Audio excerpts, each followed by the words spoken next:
ফের নাবালিকাকে ধর্ষণের অভিযোগ, এবার গাইঘাটায় নাবালিকাকে ধর্ষণের অভিযোগ, প্রতিবেশী যুবকের বিরুদ্ধে ধর্ষণের অভিযোগ, মাদক খাইয়ে ধর্ষণের অভিযোগ, ধৃত অভিযুক্ত। ইতিমধ্যেই অভিযুক্ত ধৃত। আপনাদের জানিয়ে রাখবো, আবারও নাবালিকাকে ধর্ষণের অভিযোগ। মনোজ মণ্ডল রয়েছেন আমাদের সঙ্গে। মনোজ, কি জানা যাচ্ছে এখনো পর্যন্ত? পরপর কিন্তু গাইঘাটাতে এরকম নাবালিকা ধর্ষণের মতো ঘটনা ঘটেই চলেছে। এই যে আবারও কিন্তু নাবালিকা ধর্ষণের মতো ঘটনা ঘটলো গাইঘাটা থানা এলাকায়।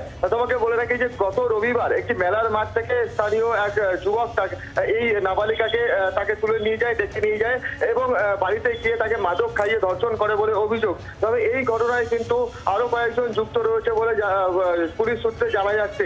এই ঘটনায় গত রবিবার তাকে মেলার মাঠ থেকে ডেকে নিয়ে গিয়ে তাকে মাদক খাইয়ে ধর্ষণ করে এবং পরের দিন সোমবারে কিন্তু এই ঘটনার জন্য এই নাবালিকা অ্যাসিড খেয়ে আত্মহত্যার চেষ্টা করে। পরবর্তীতে তাকে বনগাঁ মহকুমা হাসপাতালে ভর্তি করা হয় এবং সুস্থতার পরে গাইঘাটা থানায় একটি লিখিত অভিযোগ দায়ের করা হয়। এই লিখিত অভিযোগের পরবর্তীতেই কিন্তু পুলিশ এই অভিযুক্তকে গ্রেফতার করেছে এবং এই অভিযুক্তকে গ্রেফতার করে তাকে বনগাঁ মহকুমা আদালতে পাঠিয়েছে। পরবর্তীতে এই যে অভিযুক্ত তিনি কিন্তু বলেছেন তাকে কিন্তু ষড়যন্ত্র করে ফাঁসানো হয়েছে, অর্থাৎ এই ঘটনার সঙ্গে তিনি কোনো রকম ভাবেই যুক্ত নয়। এর পাশাপাশি আরো কয়েকজন রয়েছে বলে জানিয়েছে এবং তাকে ফাঁসানোর জন্য নির্যাতিতার কি মেডিকেল টেস্ট করা হয়েছে? একেবারে নির্যাতিতাকে মেডিকেল টেস্ট করানোর পরেই কিন্তু এই যে নির্যাতিতার গোপন জবানবন্দি নেওয়া হবে এমনটাও জানা গেছে। এবং আরো অভিযোগ যে এই যে যার বিরুদ্ধে অভিযোগ তিনি কিন্তু বলছেন যে এই যে নাবালিকার সঙ্গে অন্য একটা মেয়ের সিঁদুর পরানো অর্থাৎ বিয়ের ছবি সোশ্যাল মিডিয়াতে ভাইরাল করে কিন্তু তাকে ষড়যন্ত্র করে ফাঁসানো হয়েছে এমনটাই অভিযোগ করা হচ্ছে। অভিযুক্তের কি দাবি শোনাবো আপনাদের। আমি কিছুই করিনি, যা করা অঙ্কন দাস করেছে। অঙ্কন দাস কোথায় বাড়ি ওনার? ডাকনাম জুন, বাড়ি ঢাকুরিয়া শালবাগান। ওই বিয়ে করেছিল, ওর সাথে মেয়েটা ছিল রাত 12টা পর্যন্ত। আচ্ছা, আর কে ছিল? ওই অঙ্কন দাস ছিল আর ওর সাথে আরেকটা বন্ধু ছিল, তাকে আমি চিনি না। ওনার নাম জানেন? না, তাকে আমি চিনি না। ওর নাম হচ্ছে, আমি যাকে চিনি যে আমাকে ফোন করে গেছিল তার নাম জুন, ভালো নাম অঙ্কন দাস। না, আপনাকে ফাঁসানো হয়েছে? আমাকে পুরো চক্রান্ত করে ফাঁসানো হলো। আরো একবার চলে যাবো মনোজের কাছে। মনোজ, এখানে অভিযুক্ত বলছেন যে তাকে ফাঁসানো হয়েছে, তিনি আরেক ব্যক্তির নাম করছেন এবং বলছেন যে তার সঙ্গে তার বিয়ে হয়েছিল।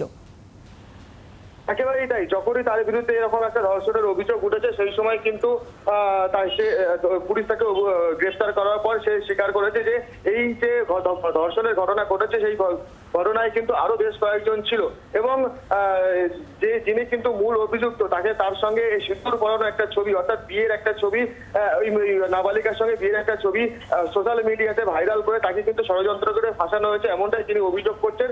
এবং তিনি এটাও বলছেন যে তিনি এই ঘটনার সঙ্গে কোনো রকম ভাবে এই অভিযুক্ত কিন্তু যুক্ত নয়, অর্থাৎ তাকে যে ফাঁসানো হয়েছে তিনি কিন্তু পুলিশ তাকে গ্রেফতার করার পর তিনি কিন্তু ক্যামেরার সামনে বলেছে তাকে ষড়যন্ত্র করে ফাঁসানো হয়েছে।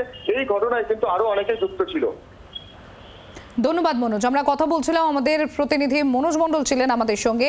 স্থানীয় বাসিন্দা, তাদের কি বক্তব্য উঠে আসছে শোনাবো আপনাদের। বলছে বাচ্চা মেয়ে যখন রেপ হয়েছে, আজ এই ঘরে হচ্ছে কাল অন্য ঘরেও হতে পারে, এর জন্য আমরা দোষীকে অবশ্যই শাস্তি চাই। মদ খাইয়ে ওকে ধর্ষণ করা হয়েছে, যারাই করুক না কেন একটা বাচ্চা মেয়ে তার শাস্তি অবশ্যই আমরা চাই। শুনি তো বলে সিঁদুর পরাইছে, কার কার মোবাইলে ফটো তুলছে, এই সমস্ত দেখছি। আমিও দেখিনি চোখে যে ফটো তুলছে, কার মোবাইলে কি করছে, সিঁদুর পরাইছে, এগুলো জানি না।